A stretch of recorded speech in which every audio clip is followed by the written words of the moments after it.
Uh, I think one thing we learned this year too, Matt, is maybe running backs do matter, but they only Yeah, matter in certain situations. I think the running nice. back thing, it this is the thing I push back maybe the most with some of the commentary this year is everyone says, well, the Giants were dumb to let Barkley walk, essentially, right? To the Hmm, Eagles. And my response is no, they weren't dumb to let him walk because they are not a Barkley away from being good. true. Like Barkley is good in this offense with Philly because of all the pieces work well. And he was added to the mix where you already had an offensive line, a tight end, and two wide receivers, and a running quarterback. He was added in that mix to be the final piece. Christian McCaffrey was sort of added to a final piece of an offense. Derrick Henry was added as a final piece of an offense. Like if the running back is your offense, you're probably not going to be good on offense. But if he's Mhm. the final piece to your offense, that's where the value in that type of player is. Because Yeah, I think the Chiefs, Matt, are missing explosive piece from the running back. Like it's very clear that they need I whatever agree. that is going to be. And there's plenty of players in this draft. They need to come out of this draft with an explosive young running back. Pacheco's 100%. fine as a runner, but they need the home run power of someone to just get in space and make plays from that position.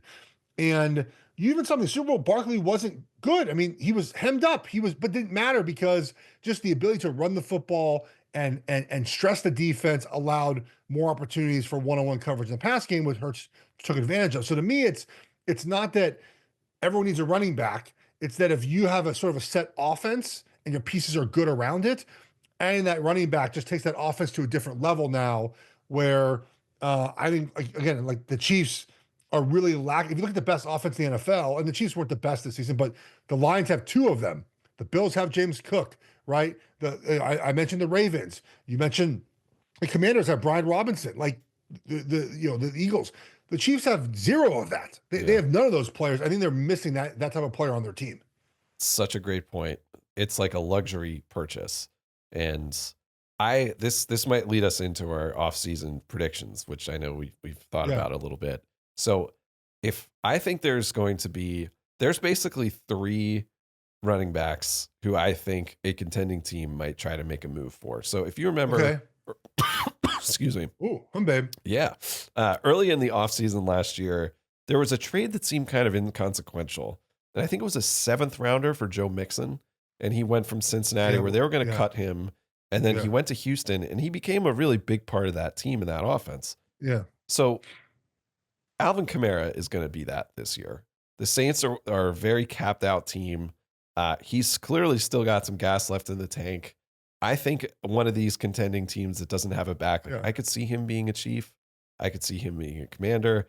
I could see him being like, some complementary piece on a team like maybe Pittsburgh. Yeah. Um, so there are three contenders, I think there. There's Kamara and Travis Etienne, who I think you could probably get for nothing. And then the big one is Brees Hall, where if the Jets are basically like, hey, we're going to strip this thing down, I don't think it would take a whole lot to get Brees Hall. And Brees Hall, I think, in the right situation with a really good offensive line, could be unbelievable. Like he could be absolutely dominant. Like put him on the Oh yeah. Chargers. He would be insane on the Chargers or one of Yeah. these teams with a great front. And I would just, if I were one of those teams that needed an extra dimension on offense, I would be trying to find one of those three guys. That's a really good point. I'll follow that up by saying that this is a running back heavy draft as well. Yep. So if you go I like Dane Brugler of the Athletic. He put out his top 100. Ashton Genty's 5. Caleb Johnson from Iowa's 35. Omarion Hampton, 36 from North Carolina. Travion Henderson, 49 on his big board out of 100 from Ohio State. Jordan James from Oregon. Quinshaw Judkins. Dylan Sampson, and RJ Harvey. Like, that's 7 guys. Excuse me, 8 players in the top 100 of running back this year, Matt. Wow. Like, you might not even have to trade for Alvin Kamara or Brees Hall if you're Kansas City. Are you telling me that maybe, Quinshawn Judkins falls to the third round?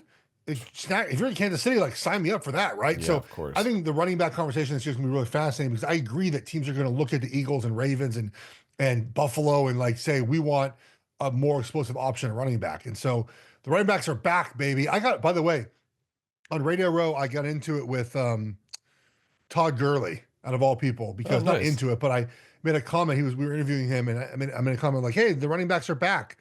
He's like, back from what? The we we haven't. I'm like Todd.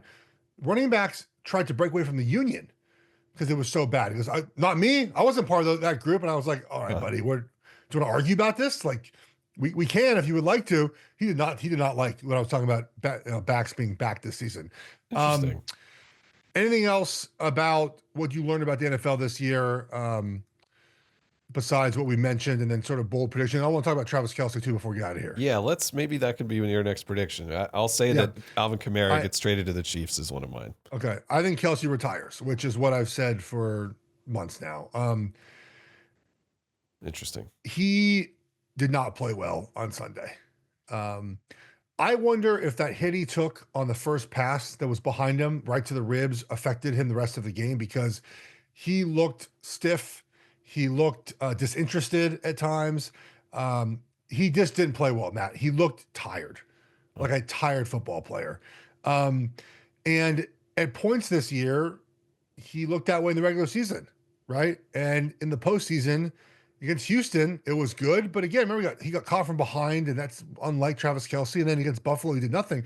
The last two games, Buffalo and the Eagles, they just pressed him, man. He couldn't get off press. He and Matt, he's played I think 200 games in his career. Played a lot of football, that's a but lot. it feels like it's going downhill fast for him. Which again is not unexpected. This isn't like a Travis Kelce. I don't hate love Travis Kelce, but it does feel like this was a year when he and the team pushed so hard for this third championship. And he mentioned, go listen to New Heights. It's a great podcast, by the way. I really enjoy New Heights. Listen to mine as well, but also New Heights with him and his brother. And it's something you can hear he's thought about. Like it's the preparation each week, the grind each week, the offseason each week. Look, last summer, he followed Taylor Swift around the world. Yep. And is it fair to say, Matt, he might have came into camp not in the same condition he was previous years?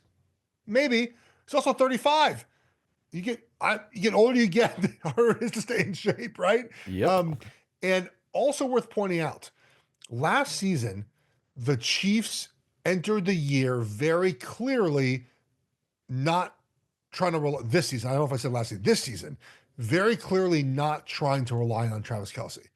Rashee Rice in the first three games, 29 targets, 24 catches, 300 yards, and 2 touchdowns. He was supposed to be the guy this season. He gets hurt. Kelce has 133 targets, and Xavier Worthy obviously gets up to speed. And Hollywood Brown, he was hurt, and of course, like they weren't trying to.